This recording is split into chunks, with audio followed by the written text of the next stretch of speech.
Well, the blue-white game is finally here. The only one that will probably have anything profound to say is Trey Bauer. And that is a lie. There's no way that I have anything profound to say, other than the fact it's going to be another beautiful 50-degree rainy day at Beaver Stadium on Saturday. Well, I miss blue-white football, certainly, but I miss blue-white tailgate even more. And it's back. We're next.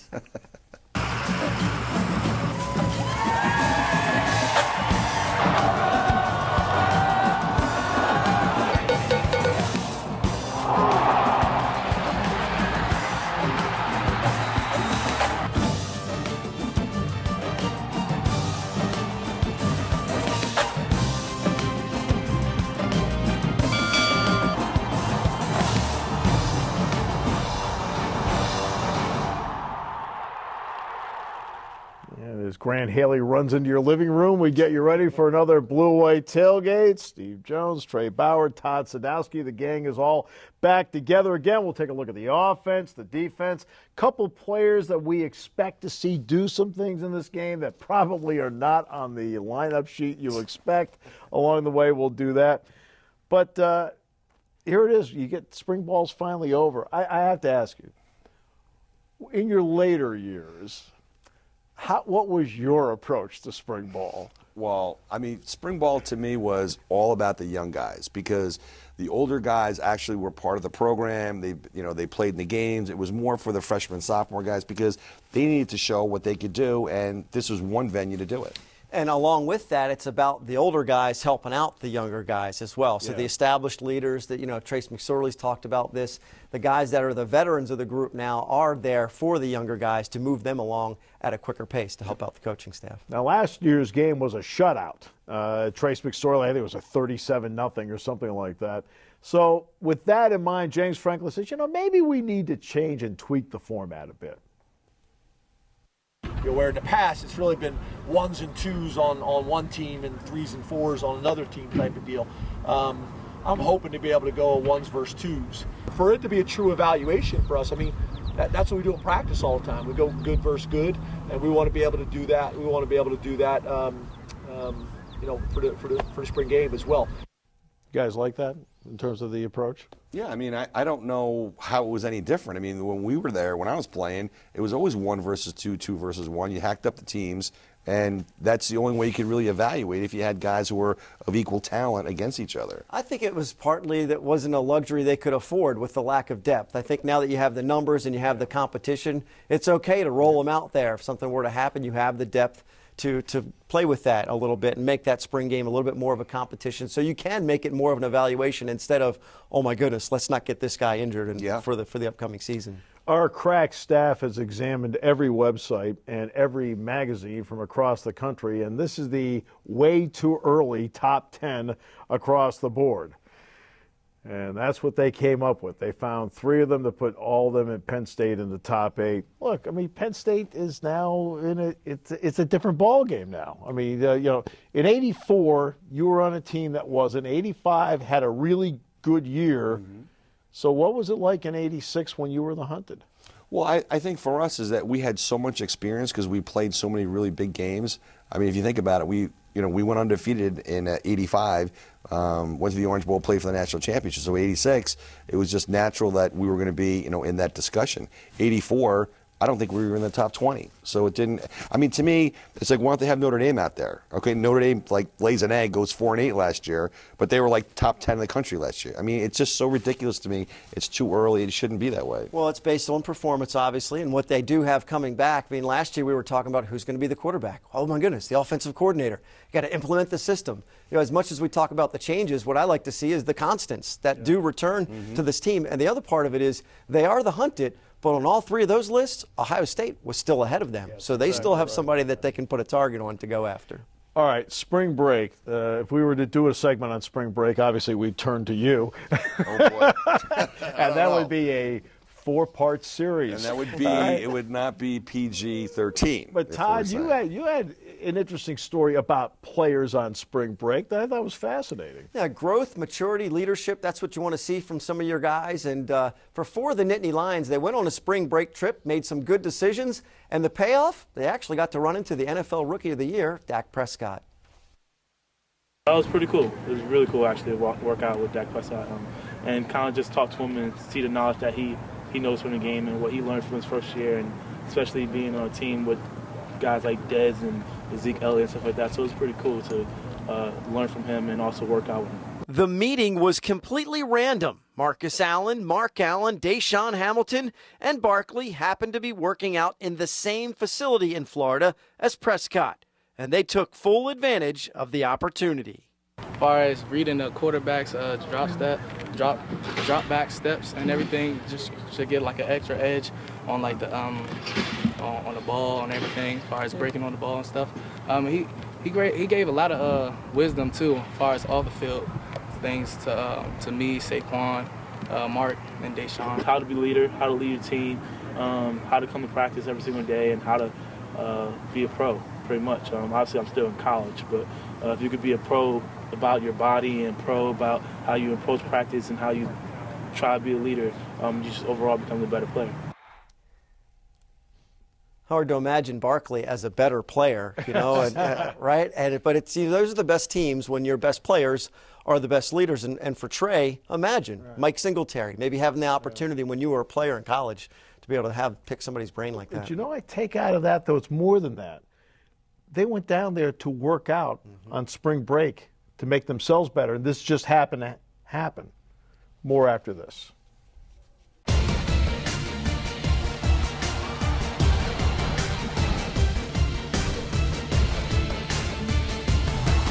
Welcome back. Great to have you with us. We're going to talk Penn State offense now, and there's plenty to talk about. In fact, just the sheer numbers from 15 to 16, change in coordinators, change in style of play, and it reflected guys in the numbers. Yeah, I mean, you know, again, numbers don't lie. I mean, you look at the points per game, that's what I look for.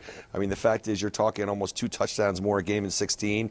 You know, what's going to happen in 17? We'll find out. That rushing number, I think, is the key for everything, isn't it? If you can get the ground game going up to 170 yards per game. We talked about the offensive line giving Saquon Barkley just a little bit more time, another fraction of a yard, inch, and he could bust through. And sure enough, we got some highlight reel runs last year. It's interesting. Earlier in the month when we did Blue White Pulse, we showed the graph of the up and down from game to game of the running game. They need that graph to stay consistently on the upper end, and that's where the offensive line comes in. Yeah. Do we feel like we can't put charts in this show? Is that too complicated for us? It might be too complicated for John Stroh, but not for us. I don't want to get into the subject matter of private meetings. All right. So, Trace McSorley, though, is one of those guys who has stepped up into all of this and has become a leader with this team.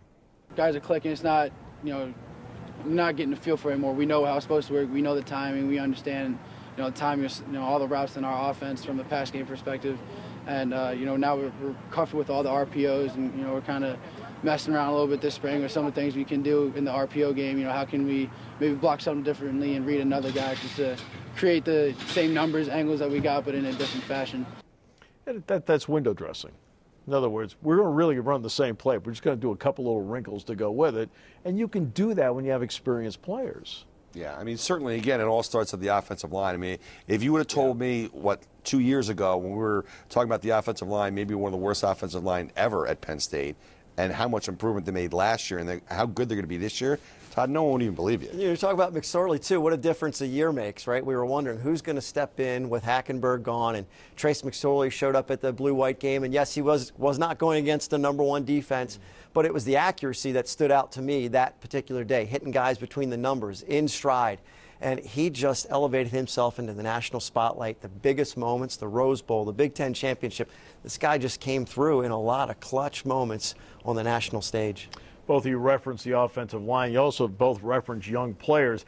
A young player on the offensive line that came in as an early entry is Mike Miranda, and he's impressed James Franklin and the coaching staff. I think Miranda's probably standing out, and that's basically because we just didn't know what to expect. The other guys are doing a really good job. Miranda's just standing out because you just never know what to expect with a guy that's supposed to still be in high school. So he's done a nice job, but the other guys, you know, are doing a good job as well. Yeah, guys like Will Fries, Michael Mennett, Connor McGovern, everyone thinks he's a grizzled veteran. He's now a sophomore. Yeah. Ryan Bates, another grizzled veteran. He's now a redshirt sophomore. Yeah. It's really an interesting dynamic. No Brian Gaia. That's a key spot because you call out formations and so forth and blocking schemes, but still, I mean, the development of depth has been important. Yeah, I mean, the development is huge, and the fact is, you know, you can't say enough how much 1 year will make a difference to somebody. The fact is, you know, they had a good year last year. You know, they had some injuries last year. Guys stepped up, and the fact is that I would be very, very surprised if this is not one of the strengths of the team this year. And the physical presence what these guys bring, and how many times did we see in recent years where the left guard went down, so they moved the right tackle to the left guard, and then the next guy came in, played right tackle. He's getting, you know, to have a second string left guard is, you know, is nice. Is what you plan for. Is you want the guy that work at that position in practice to come in and step in right away. Of course, you want to keep chemistry on the front in the line if they stay healthy, but if not, you want to be able to step in there and get the job done right away. But that showed me something about them as a coaching staff the first 2 years. You had to be clever at times. So when Donovan Smith went down, they took Nelson and made him the left tackle. Mangiero made him the right tackle and moved Loren up as the second center. You have to be clever and think outside the box to do that. So last year when they lost Nelson, lost Mann, and lost Palmer, they lost 3 tackles. They took Bates, moved him over. I mean, you know, I think that kind of experience paid off for them. Yeah, you work with what you have for sure. Yeah. But you mentioned the center, and it's something you just can't gloss over, right? I mean, you got to replace Brian Guy. You have to replace that leadership position across the offensive line, and they talk all the time about how important it is to call out the checks, call out the blocks. And it sure does help when one of your leaders steps up, happens to be your quarterback, and Trace McSorley's now a captain. He came out at times last year, and I think, you know, this year was a time where I felt like I kind of needed to push it a little bit more. Last year, I kind of, you know, when I felt, you know, I really needed to say something was when I would step up and say something. But, you know, this year, kind of trying to, you know, do it before I get that feeling. You know, if I can sense that, you know, if we're having a down period at the beginning of practice, as opposed to wait until our, you know, third team period where we're sluggish, you know, try and nip them right away and, you know, get the guys going early. But they have to replace Godwin in this. I mean, not an insignificant guy to replace. I mean, you know, he came up big in big games. What do you think about that spot? Well, I mean, I think certainly the younger players they have, I mean, I think they're very, very deep at wide receiver. You're going to see some guys, I think, come to the national stage and do well, guys you've really never heard of. And I would be really, really surprised if some of those young guys don't really not only replace Chris Godwin, but actually take it to another level. You know, and the thing is, it doesn't happen, it happens maybe 2 ways.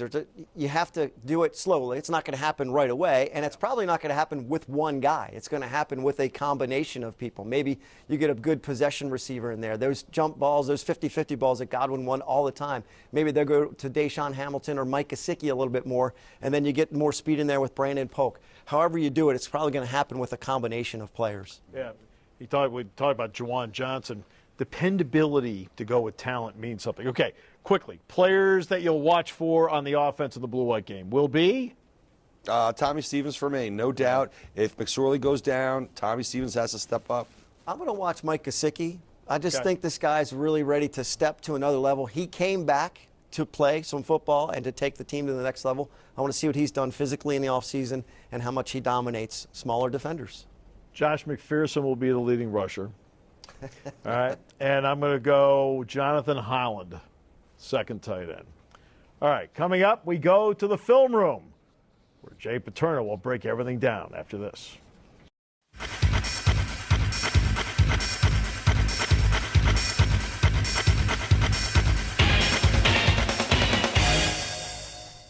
Welcome back to the Blue-White Tailgate. I made it. I made it into the film room Hit the big time. with Jay Paterno. I'm here, and of course, it's sponsored by Letterman Sports Grill and Gastro Pub. We're going to talk offense. We're going to talk defense. Now, I've never heard one coach say, well, we were perfect. We were absolutely perfect. There's nothing to work on. And so that's why we hand it over to you. They did a great job on offense last year, but there's room for improvement, Jay. Well, Where is it at? I've heard some players say they were perfect. A couple guys I coached. Well, let's talk about Penn State's offense. The Achilles heel last year is the third down conversions. 32.6%, 117th in the NCAA. And you look at that USC Rose Bowl, that fourth quarter, 0 for 4 after a 14-point lead, and that's the thing they've got to improve on. Now, a couple of things I want to talk about that where we feel really good about what they did, the improvements in the run game. The zone read stuff was really good for them, but teams started to catch up as the season went on. So now you get all kinds of stunts to handle this. Take a look at this one where they're going to zone read off him. The outside linebacker is going to come, and now they've got somebody for both guys. They've got the numbers. Now, to handle that, because of formations, you make some changes. Nice wrinkle they added later in the season is it's just a quick outside speed option. So now that defensive end's expecting to play the zone read and play the inside run. They come down, they pitch off them. Take a look at the video. You'll watch that defensive end comes down inside, and all of a sudden you realize he's outside. The inside linebacker gets caught inside, and once that linebacker starts to cheat inside to play that, then you got to run that outside play, and it was a nice wrinkle. The other thing you're going to see about Barkley that I really like is when they get him going north and south, when his shoulders are square on the handoffs, it gives him a chance to make 3 reads here on this run. He reads the end, he reads the linebacker, and reads the safety. You'll see how many times he bounces outside because he's really got great vision. People talk about his speed, his power, what kind of receiver he is, but he's got very good vision. Now, one thing that Penn State's got to improve is they've got to get more timing in their pass game in terms of getting the ball out in a hurry. McSorley is phenomenal making plays, extending plays, and improvising. But they've got to get. Now, here's one you're going to see, a play-action pass.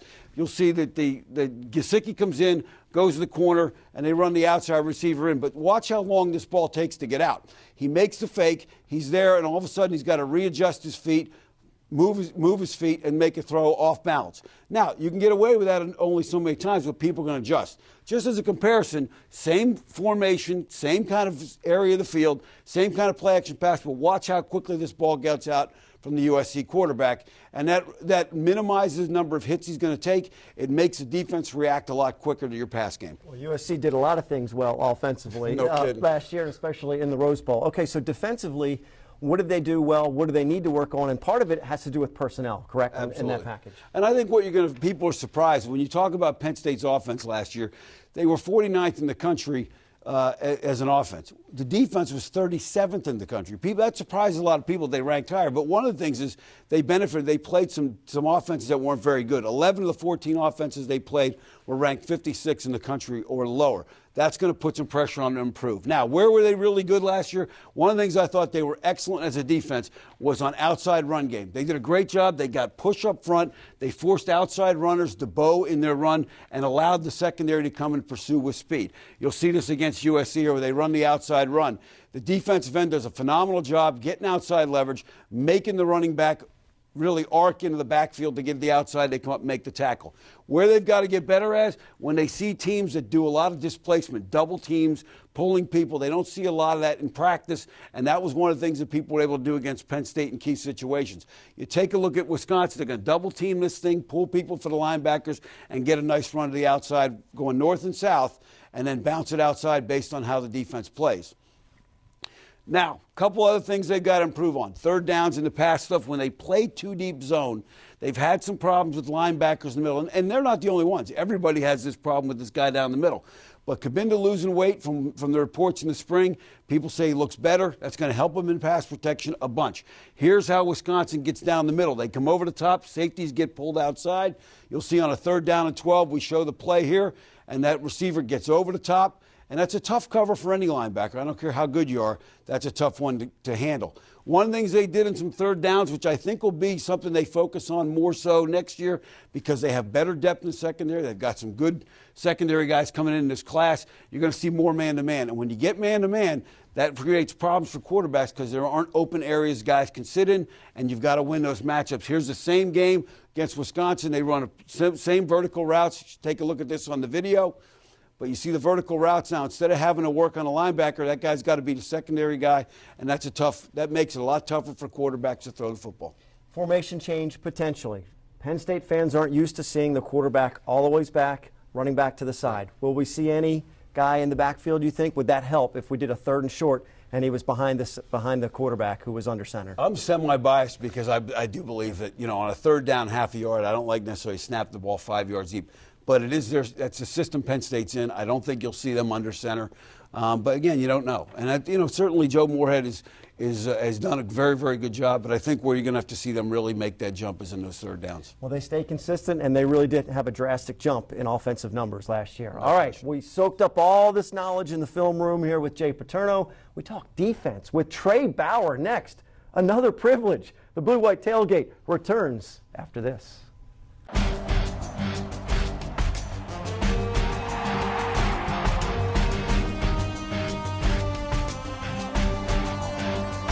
Well, we're always on the defensive on this set, especially when Trey's here. Defense wins championships. All right, so let's look at the numbers from last year as to where Penn State ranked in the Big Ten defensively. And the big one down there at the bottom, sacks, which ended up being a big number for them along the way because they were able to dictate, especially in the fourth quarter of games, Trey. I thought they were able to dictate the tempo with what they did up front and in their blitz packages. Yeah, I mean, if you think about the year before, you know, we had the sack leader in the NCAA, right? So, I mean, to me, you have to be careful because you create space when you're talking about trying to get to the quarterback. I mean, if you think about the third down percentage conversion was really bad, and I think that has something to do with the guys just going after sacks and not really locking them down. And it's interesting, you mentioned the second half when we talked about the offense, how effective they were after halftime. And those numbers that we showed you for both offense and defense would have been higher rankings for both of them after halftime because the defense did a good job locking down at times, and the offense certainly took off after halftime. Well, you look, we talk in baseball about being good up the middle, catcher, shortstop, second, center field. Well, that's where Penn State's been. And look at this, the two tackles, Parker Cothran, Curtis Cothran, Jason Cabinda, Marcus Allen, and then probably Troy Apke at that safety spot, good up the middle. Well, in the center of that is Jason Cabinda. John Stroh with a look at the middle linebacker of the Nittany Lions. When Penn State takes to the field on Saturday, one thing Nittany Lion fans may notice is a svelte Jason Cabinda. The rising senior linebacker has dropped over 15 pounds in order to take his game to the next level. My sophomore year is probably when I was my heaviest. I reached 252 at that point. I think that's when I didn't really feel good carrying 250. So it was kind of this year, going into the winter, kind of where I felt like I wanted to bring my weight down and get real fast. James Franklin believes a lighter, faster Cabinda will have an even greater impact on the field. Obviously, you're not carrying 15 extra pounds. He's got a chance to be a guy that could be a sideline from sideline guy instead of a tackle guy. During this offseason, Cabinda has been meeting regularly with a team nutritionist and giving up fast food to try and squeeze more from his body. You get out of your body what you put into it. So when you're eating right, you're eating healthy, you just play better, you feel better, you recover better, all those kinds of things. So. By making the changes now, Cabinda hopes to have a big senior year and improve his professional prospects. He also wants Penn State's younger players to follow his lead. I mean, it's more knowing, you're going to be a better player if you treat your body like a pro. If you start getting in a mindset and like to treat your body like a pro now, it's going to be easier down the road and stuff like that. So that's kind of really what it was. I want to get the most of my body. That starts with nutrition and those little things. So. And after all, it really is the little things that make the biggest difference. And guys, being the intrepid reporter that I am, I had the chance to ask Jason what's been the biggest sacrifice so far. And without hesitation, his answer, Panda Express. And Steve, I know you can't refuse the orange chicken. And nor will I repeatedly, over and over again. That's how you keep this that's how I end up on radio. All right, so I think he did not come in as a middle linebacker. He played inside, but he did not come in as a middle linebacker. Then all of a sudden you become the middle linebacker. Is there a thought, I've got to be bigger to play that spot? I think that is probably the most overrated thing where people think, okay, because I'm playing inside against bigger guys, I have to get bigger.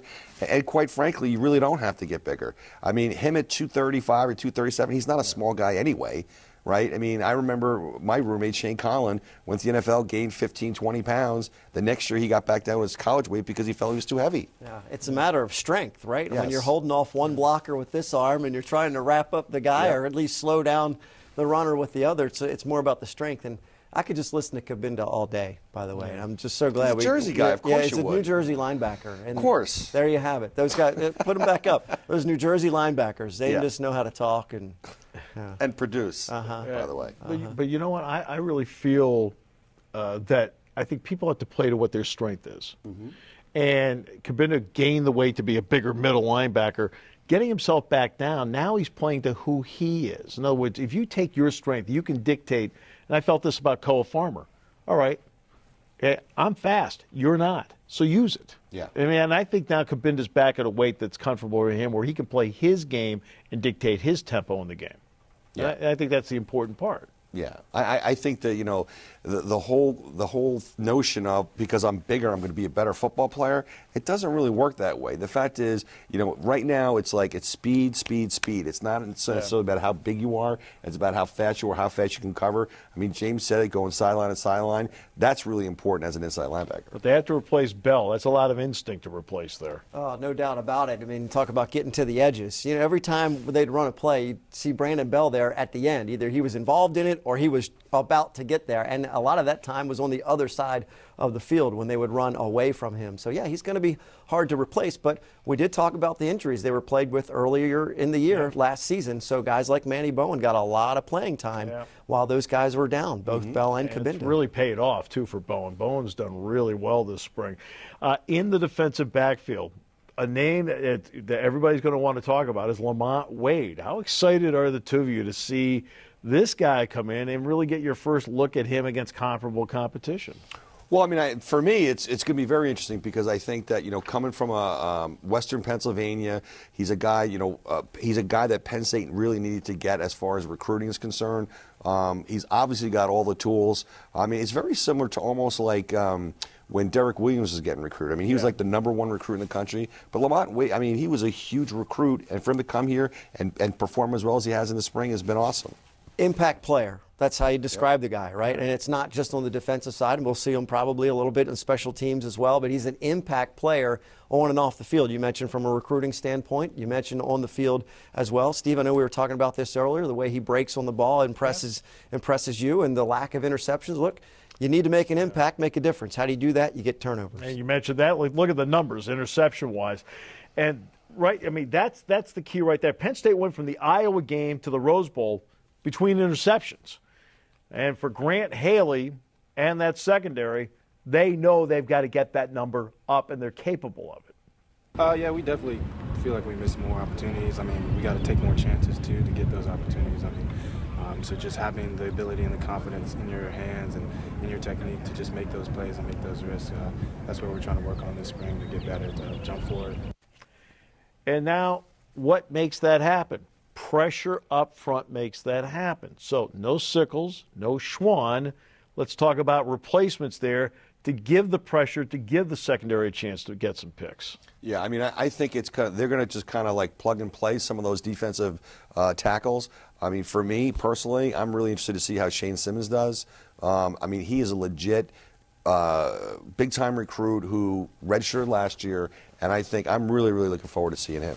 You know, I talked to Evan Schwann at the beginning of last year, actually 2 years ago, and he said one of the things he enjoyed about Coach Franklin and the staff the most was the competition part of it. Yeah. And this is exactly what you're talking about. It's going to be a rotation. It's going to be the guys that perform in practice, that step up, and then get the job done in the game. It's going to be a collaborative effort to get it done. But they will have the bodies, and they will have the speed and the talent and the freshness, right, to chase the passer. Right, and in today's game, you're probably playing 10, 11 defensive linemen because there's a lot of chasing that happens in today's game. Speaking of chasing, I'm going to run into the hallway and chase down Jay Paterno, bring him into the studio. We're going to run through a couple of questions that, from a coach's point of view, he can talk about better than we can. So Jay Paterno joins us after this.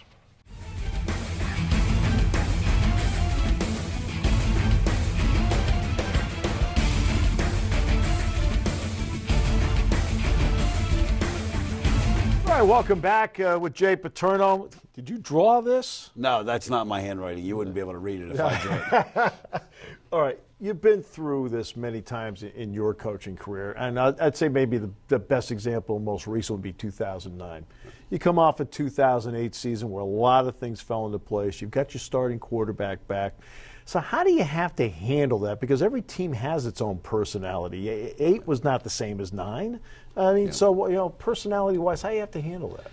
Well, you know, you have to spend a year where everybody's telling how great they were, everybody's patting them on the back, and that, I don't care who you are, human nature, there's a tendency to become complacent when you're satisfied. But I think the thing people have to understand, when you were the returning Big Ten champ, when you did some things offensively like we did in 08 that were different, everybody's going to spend the offseason studying what you do. So there's a little bit, not only is the pressure of having to repeat, not only is it that everybody tells you how great you are, but you also understand there's 13 other Big Ten teams that have you circled as a target, and they're studying everything you do.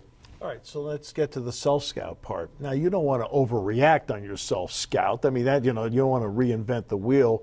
But how important is it to do something that you're window dressing, but you're still doing the same thing?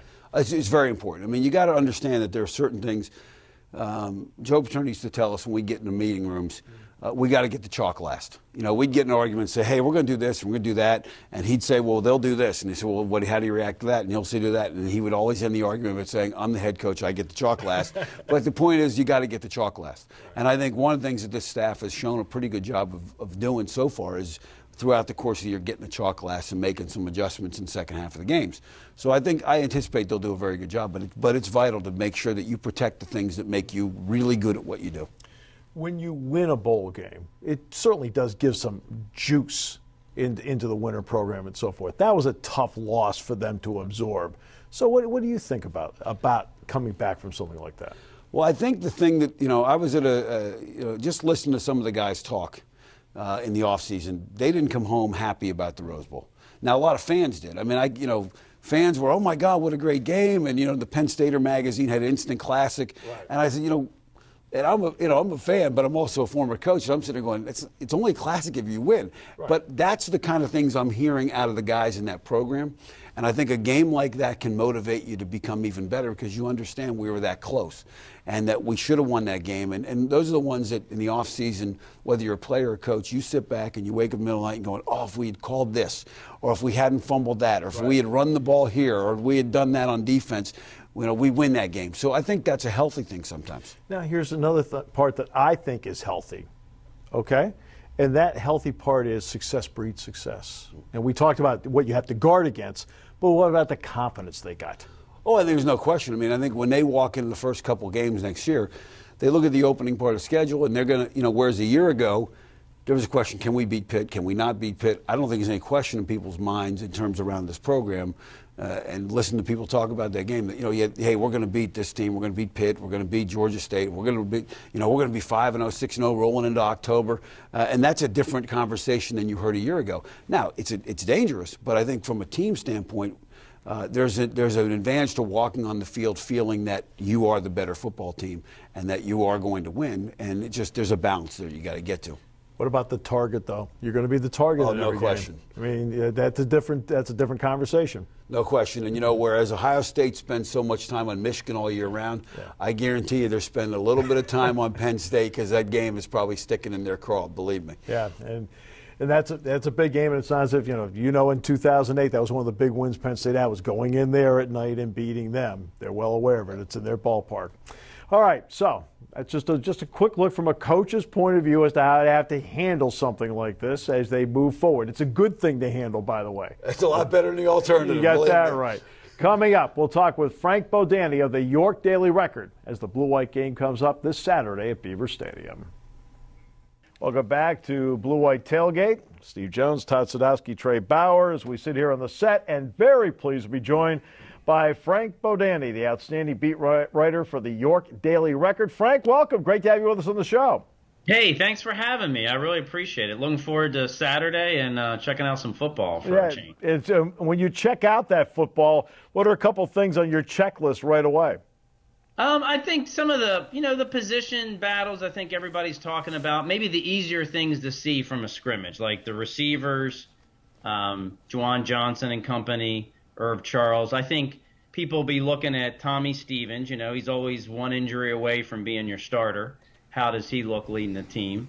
Everybody's talking about the offensive line and the defensive ends. I don't know how much you can always tell about those guys in a scrimmage, but, keep an eye on Shane Simmons and, some of the new guys people are excited about that you've heard about. You just haven't got to see play yet. Trey? Frank, so you've been following Penn State football for, 25, 30 years? Yeah, about 25, yeah. Right. So how do you compare this team to the teams in the past, from Penn State? Well, I mean, last season, the way it ended, so unexpected. But once you kind of let that resonate, what they did, you realize, yeah, this team actually has a lot more talent, potential than I think you thought this time a year ago. So now that they've done what they did, expectations are about, I think, as high as it's been since I covered the team. And I think the expectations are warranted, though. Maybe that's the big difference. I think there were some years in the past where Penn State might have been rated highly in the preseason, but more doubts, I think, back then. I think you've seen what these guys can do, so many of these guys coming back. You got to expect big things. No reason not to get them, too. And Frank, to piggyback on what Trey was asking you about, look, you handle blogs, chats. I mean, there's such a difference in the material that's being discussed. It's finally talking about what's happening on the field and that part of it. For you, what energizes the fans? I mean, I hear so much more about recruiting next year's class because they're in the top 5 in the country, that kind of stuff. What do you get? What kind of questions are you getting from the fans about the program and that kind of feedback? Well, I think the young kids that are there now that you haven't seen really play yet get a lot of buzz and a lot of questions. Guys like I mentioned, Shane Simmons, a defensive end, a big-time recruit who's going to get to play now. Lamont Wade, who we're going to see on Saturday, who's gotten all types of hype. And then even guys like Juwan Johnson. I mean, if you hear one more time from somebody how great this guy's spring has been, all right, but now we get to see a little bit of him. And I think those are the things people are excited about because they saw, they were re-energized last fall by what they got to see on the field. Now they're what comes next. And I think these young players who are going to mesh with the Barkleys and McSorleys are that's what people are talking about. Hey, Frank, you're in a great Penn State area. So what were the conversations like in the previous 4 to 5 years compared to the conversations you've had with the same fans the last 4 to 5 months? Not a lot more conversations in the last 4 or 5 months. Just generally, seriously, because I think people were worn out, not by Penn State losing or not winning enough. They were worn out by everything else around the program, hearing about it nonstop, the endless talk about this, Sadowski and the sanctions and all that type of stuff. I think they were just tired. It was almost please wake me up when things get cleared up and we start to see a better team on the field. All of a sudden, wow, it hits them in the face like no one would have ever expected. And I think it's gone from let me know when I can pay attention again to I can't get enough, all, revving at like 60 miles an hour. I think it's really gone from one extreme to the other. And I think people are still adjusting, in my mind, a little bit to Penn State winning like this because it wasn't quite expected this soon. It hasn't happened for quite a while. There might be a little bit of still wait and see, I think, out there like we did it last year. Fans would be saying, we think we should do it again this year, but until we do, you know what I mean? A little bit of wait and see. Yeah, I understand that. Quick one, last 30 seconds. Frank, give me one name of someone who we have not heard too much about who you're interested in seeing on Saturday. Well, I think Brandon Polk is one guy, the slot receiver who had a lot of hype 2 years ago, missed almost all last year. I think he's back full speed, ready to go. I want to see what Joe Moorhead could do with him in space. I mean, it's going to be limited Saturday, but just seeing him healthy, running around the field. He's one guy, and I think Aaron Monroe, a safety, is another guy you heard a ton about. Him and Nick Scott are big athletic guys in the secondary. Let's see what they can do on the field in a game situation. Well, courtesy of Skype, Frank, we were able to get you on, and I just want to say on behalf of everybody here, the Bodani household is very clean. All right. My wife will love hearing that. Thank you. Frank, look forward to seeing you Saturday. Thanks a lot for the time. All the best to you. Take care. Have a great day. The world-famous G Block is next as we continue on Blue White Tailgate.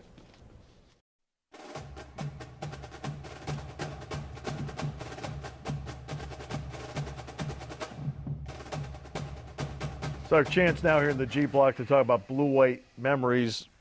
Do you even remember playing in it? I do. There are two memories that just kind of come to mind. One is I could not understand why 30,000 people would show up for a scrimmage. And the second thing I remember is my first blue-white game, 1983. It was snowing, and I said, what in God's name am I doing at Penn State? You know, my best blue-white memories aren't specific like that. There are about 30,000 people showing up, or 50,000, 60,000, whatever. It's those 70-degree days. Yeah. You come out for the autograph line beforehand. You're seeing the kids walking around in the jerseys, having a good time. Coach Paterno in the box with you. You know, those are the types of things that it's football for just that day that you've missed for 4 or 5 months. Those are the best memories. I'll be driving in, and I'll see the cars next to me. Mom, dad, kids. Mom, dad, kids. Those kids are going to remember running on that field the rest of their lives. Yep. Right? You become a fan at that moment. All right, social media questions. Go to the WHVL Facebook page. Give us your questions. Blue White Pulse and Blue White Tailgate will take them. Question number 1 from Ken in Neshimity. Will Lamont Wade figure in the return game, and who's another freshman to watch? I think he should. The fact is that as we were talking earlier offset, the fact that the kicking game and basically the special teams is not it's not live, so you're really not going to get too much from Lamont Wade, other than can he catch a punt or catch a kickoff. And we mentioned the other freshman earlier, Miranda. They're both January enrollees, not just freshmen, but January enrollees that to keep an eye out for. Number 73, by the way, Ken, for Miranda, just so you'll find him. What are the odds, from Tim in Lewistown, what are the odds of returning to the Big Ten championship game, Todd? I think they're very, very high. We mentioned the way too early top 10 or whatever, and Ohio State was up there. Not a lot of respect for Michigan because they have so many defensive starters they need to fill and all those spots. I think that game in Columbus is the ticket to the Big Ten championship. I think it's a coin flip. I mean, no disrespect, Todd, but the fact is that no one would have ever anticipated Penn State being in the Big Ten championship last year, much less win it. The fact is you got Ohio State who's Ohio State. Until we can consistently compete and knock them off, it's a coin flip as far as I'm concerned. And Mark in Scranton, and I'll assume this is for me, of all the Penn State games you have announced, which one's the most memorable? Mark, you can't put it into one, because there's just so many now at this point, because I've announced history. Joe Paterno's 324th, his 400th, his 409th. That Orange Bowl game that went 3 overtimes with Florida State. The win over Wisconsin on Senior Day in 2012 with Bill O'Brien. The game in Ireland, which was the first game for James Franklin. The Big Ten championship game this past year. There's just so many after a while that you just feel fortunate that you had that seat at all those moments. Larry Johnson getting 2,000 yards, doing the show with Trey.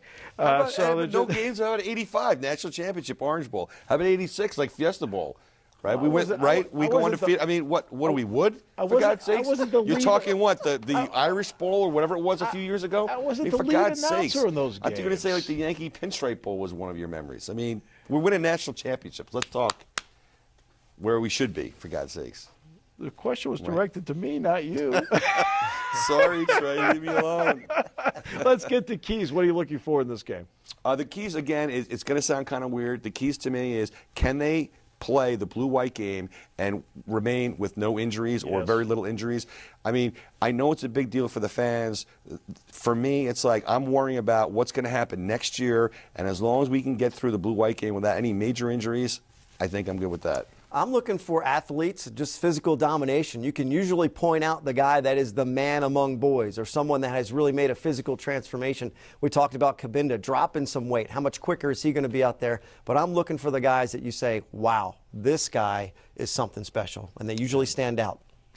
Well, don't forget, by the way, you can submit your questions on our Blue White Tailgate Facebook page on WHVL. Do that. We'll have Blue White Pulse coming up during the course of the summer. Blue White Tailgate returns in September. Thanks for joining us.